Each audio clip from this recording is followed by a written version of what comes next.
मेरे हिसाब से बेस्ट ऑप्शन तो अबॉलिश कर दो, इनको सबको रेगुलर कर दो। पेंडिंग भर्ती को शायद हम भूल ही गए हैं क्योंकि वो एक कास्ट का विषय हो गया है। हाँ। तो कोई उसके बारे में बात नहीं कर रहा। आपने बहुत बढ़िया सवाल पूछा है। आप ये सोचो कि क्या ये किसी और एग्जाम में हो सकता था? क्योंकि ये गांव का बालक है, क्योंकि गांव का बच्चा है, गरीब है, इसलिए ठीक है, किसी को कोई फर्क नहीं पड़ता। और जो लोग इस पॉलिसी बनाने में थे, ना वो कभी सिपाही रहे हैं, ना उसके खानदान में कोई सिपाही रहा है, ना खेती करी है। ये ना मैं बहुत बड़ी बात कह रहा हूँ ये, और दिल से कह रहा हूँ बात। सबसे बड़ी तो ये नॉर्मल जवान 90 दिन की छुट्टी जाता है, इसको मिलती है 30 दिन। छोटे बच्चे हो यार, 18, 19, 20 साल का तो है बच्चा, और वो जाएगा सिर्फ 1 महीना जा सकता है। अगर किल्ड इन एक्शन हो जाता है, नॉर्मल जवान के तो सारी उम्र माँ बाप को पेंशन मिलती है, इनके में कोई पेंशन नहीं है। तीसरी चीज, अगर माँ बाप को कोई प्रॉब्लम हो जाती है, कोई वो फट छुट्टी जाता है, नियरेस्ट मिलिट्री हॉस्पिटल में अपने माँ बाप को दिखा देता है। यहाँ वो ये सब कर ही नहीं सकता है, ना अपने स्टेशन में ला सकता है। और चौथी बड़ी चीज़ है, शादी नहीं करा सकता 4 साल। इतनी अच्छी स्कीम है तो इसको ऑफिसर्स में लानी चाहिए। हमें IAS IPS क्या कर रहे हैं हम इनको, इतनी देर, इतनी सारी अकेडमियाँ खुली हुई हैं, सबको 4 साल में कर दो। इनके नाम भी बड़े अच्छे अच्छे हम सजेस्ट कर सकते हैं, वीर के साथ राइम करते हुए, और हर डिपार्टमेंट में ले आओ। जय हिंद, नमस्कार दोस्तों। आज का ये वीडियो हर उस युवा को जरूर देखना चाहिए, और हम तो कहेंगे कि शेयर भी जरूर करना चाहिए जो युवा सेना भर्ती की तैयारी कर रहे हैं, जो युवा सेना में अग्निवीर बन गए हैं, या जिन युवाओं की आर्मी एयरफोर्स की पेंडिंग भर्तियों को रद्द कर दिया गया है। उन सभी युवाओं को आज इस वीडियो को पूरा देखना चाहिए और इस वीडियो को शेयर भी जरूर करना चाहिए। लेकिन वो भाई लोग कृपा करके हमारे चैनल से थोड़ी सी दूरी बना लें, जिनकी ऐसी सोच है कि रोज रोज ऐसे वीडियो बनाने से कुछ नहीं होने वाला है। क्योंकि देखिए दोस्तों, आपको बता दें कि यहां पर यह मुद्दा तब तक नहीं थमने वाला है। हम इस मुद्दे पर तब तक यूं ही आवाज उठाते रहेंगे जब तक कि युवाओं को उनका हक नहीं मिल जाता है। लेकिन इतना काम तो यारो आपको भी करना होगा कि उन वीडियोस को आपको शेयर जरूर करना चाहिए जो लोग आपके हक के लिए आवाज उठा रहे हैं, आवाज उठाते रहे, और उन्हीं में से एक हम भी हैं। देखिए, अग्निपथ योजना का जो सच इस वीडियो में मेजर जनरल यश मोड़ ने बताया है, वो सरकार और इस योजना की धज्जियां उड़ाने के लिए बहुत कुछ है। जिस निडरता के साथ उन्होंने आपके हक की आवाज उठाई है, इस योजना की कमियों को गिनाया है, इस योजना को पूरी तरह वापस लेने तक की बात बहुत मजबूती के साथ में रखी है। तो दोस्तों, आज आपको इस वीडियो को पूरा जरूर देखना चाहिए, और मैं तो कहूंगा कि इस आवाज को, मेजर जनरल यश मोड़ की इस आवाज को आप यूं ही मत दब जाने देना। इस आवाज को आपको दूर तक लेके जाना है, कोने कोने तक लेकर जाएं। इस वीडियो को ज्यादा से ज्यादा शेयर जरूर करें ताकि लोगों को पता चल सके कि आखिर अग्निपथ योजना का पूरा सच क्या है। देखिए, मेजर जनरल यश मोड़ ने हाल ही में न्यूज तक के मंच पर इस योजना को लेकर बहुत कुछ कहा है।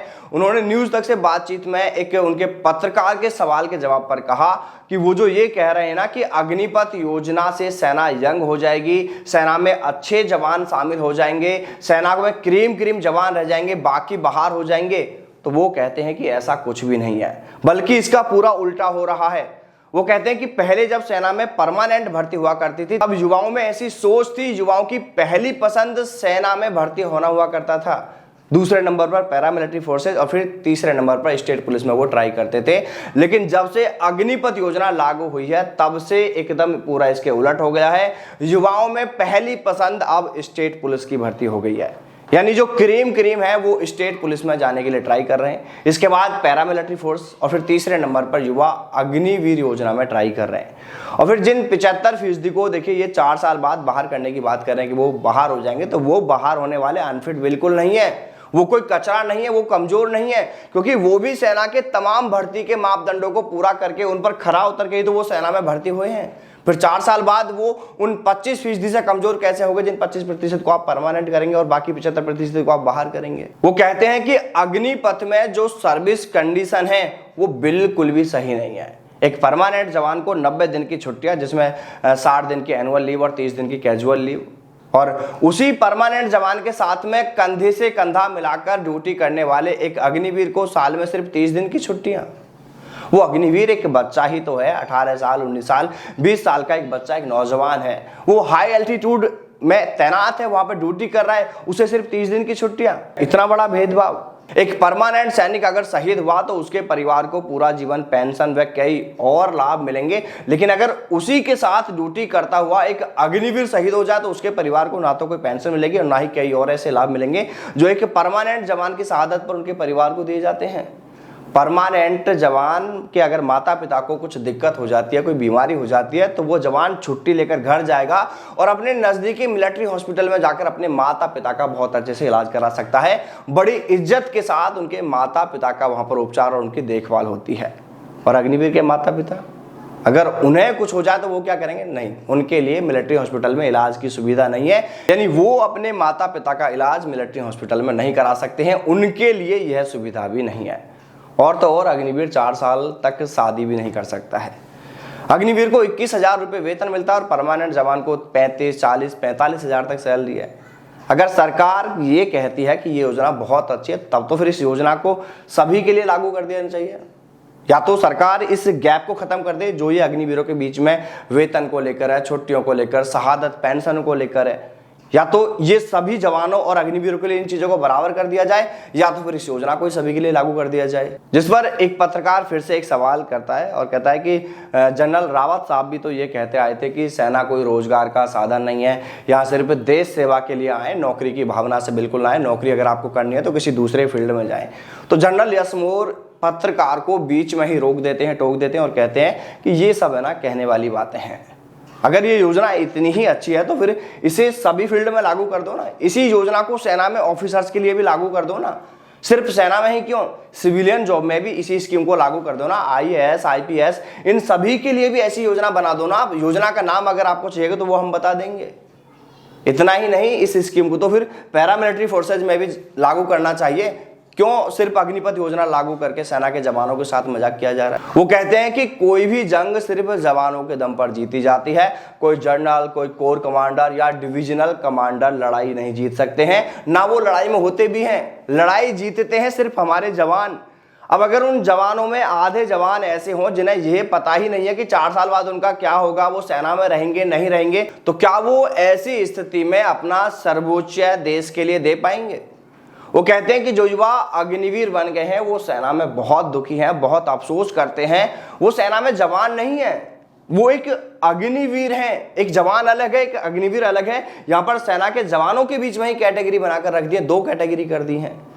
वो ये भी कहते हैं कि मुझे इस बात का बड़ा आश्चर्य है कि जो जनरल नरबड़े सेना चीफ रह चुके हैं, जो सर्विस चीफ रह चुके हैं, उन्होंने अगर कोई किताब लिखी है तो उनकी किताब को बाहर नहीं आने दिया जा रहा है।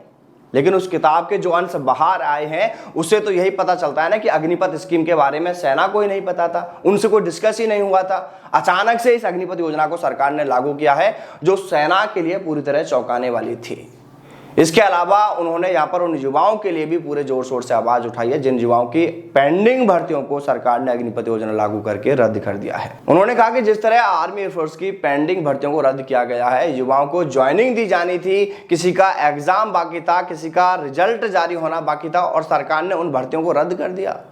क्या ऐसा किसी और भर्ती में किया जा सकता है? वो कहते हैं नहीं, क्योंकि उन्हें मालूम है कि सेना में जाने वाले जो युवा हैं, जो बच्चा है वो गांव देहात का है, उनके साथ जैसा चाहो वैसा कर सकते हैं।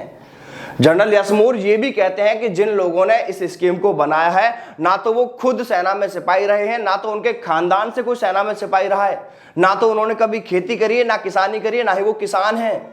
वो कहते हैं अरे भाई, अगर आपको इस तरह की योजना ही बनाना था तो उस समय आप किसी सेना के सिपाही को ही बुला लेते, वही आपको बता देता इसमें क्या सही है क्या गलत है।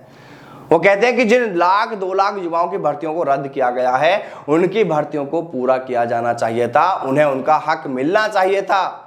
उनके साथ बहुत बुरा किया गया है उनकी भर्तियों को रद्द करके। देखिए, जो लोग इस योजना का गुणगान करते हैं उन्हें मेजर जनरल यशमोर का यह इंटरव्यू एक बार पूरा जरूर देखना चाहिए ताकि उनकी आंखें खुल सकें। इस योजना में कितनी कमियां कितनी खामियां हैं यह उन सबको पता चल सके। इसलिए आप सभी न्यूज तक के यहाँ इस यूट्यूब चैनल पर, इस प्लेटफॉर्म पर जाकर इस इंटरव्यू को आप सभी पूरा जरूर देखें ताकि आपको और भी बहुत कुछ पता चल सके। बाकी दोस्तों, आप सभी से बस आज इतना कहना है कि आज इस वीडियो को आप ज्यादा से ज्यादा शेयर जरूर कीजिएगा ताकि ये बातें सभी को पता चल सके और युवाओं को उनका हक मिल सके। जय हिंद, जय भारत, वंदे मातरम।